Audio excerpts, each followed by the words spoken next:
Hi guys, welcome to part 2 of travelling back to home. അങ്ങനെ നമ്മൾ Muscat നിന്ന് അബുദാബിയിലേക്കുള്ള ഫ്ലൈറ്റിൽ ബോർഡ് ചെയ്തിട്ടുണ്ട്. അങ്ങനെ ഇപ്രാവശ്യം നമുക്ക് മുന്നിലുള്ള സീറ്റായിരുന്നു കിട്ടിയിട്ടുള്ളത്. ആൻഡ് സീറ്റിനെ കുറിച്ച് പറയാനാണെങ്കിൽ ഭയങ്കര സ്പേഷ്യസ് ആൻഡ് കംഫർട്ടബിൾ സീറ്റായിരുന്നു. പിന്നെ ട്രീ ടേബിളും കാര്യങ്ങളൊക്കെ ഉണ്ടായിരുന്നു. പിന്നെ എല്ലാ ഫ്ലൈറ്റിലെ സീറ്റിലും ഈ പുഷ് ബാക്ക് സീറ്റ് വർക്ക് ചെയ്യണമെന്നില്ല. കാരണം ഞാൻ കുറേ പ്രാവശ്യം ട്രാവൽ ചെയ്തിട്ടുണ്ടെങ്കിലും എല്ലതൊന്നും വർക്കായിട്ടുണ്ടായില്ലായിരുന്നു. പിന്നെ കുറച്ച് കഴിഞ്ഞപ്പം ടേക്ക് ഓഫ് കഴിഞ്ഞ് ഞാൻ കുറച്ച് കഴിഞ്ഞപ്പോൾ നോക്കിയപ്പോൾ തന്നെ കടലൊക്കെ പോയിട്ടുണ്ടായിരുന്നു. പിന്നെ ലൈറ്റ്സ് വരാൻ തുടങ്ങി. UAE ബോർഡർ കടന്നിട്ടുണ്ടായിരുന്നു. അതും duration time 1 hour and 10 minutes ആണെങ്കിലും നമ്മൾ ഒരു 40 minutes ആകുമ്പോഴത്തേക്കും ക്യാബിൻ ക്രൂ വന്ന് എല്ലാവരോടും സീറ്റ് ബെൽറ്റ് ഇടാൻ പറഞ്ഞു. അതുകൊണ്ട് തന്നെ 40 minutes ആയപ്പോഴത്തേക്കും നമ്മൾ ലാൻഡ് ചെയ്തിരുന്നു. അങ്ങനെ നമ്മൾ ഫൈനലി അബുദാബി എയർപോർട്ടിൽ സേഫായിട്ട് ലാൻഡ് ചെയ്തു.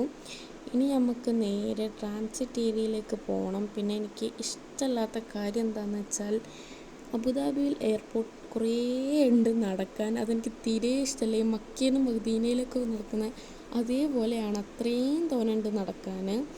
ഇനി നമുക്ക് ഫുഡൊക്കെ കഴിക്കാനുണ്ട്, കാരണം വിശക്കുന്നുണ്ട്. അങ്ങനെ നമ്മൾ അബുദാബി എയർപോർട്ടിൽ ചെക്കിനൊക്കെ ഉണ്ടായിരുന്നു. ചെക്കിനൊക്കെ കഴിഞ്ഞ് ഇനിയിപ്പോൾ ഇവിടെ ഡിപ്പാച്ചേഴ്സ് ഉണ്ട്, അതൊക്കെ നോക്കി നമ്മുടെ ഗേറ്റ് നമ്പറിലേക്ക് പോകണം.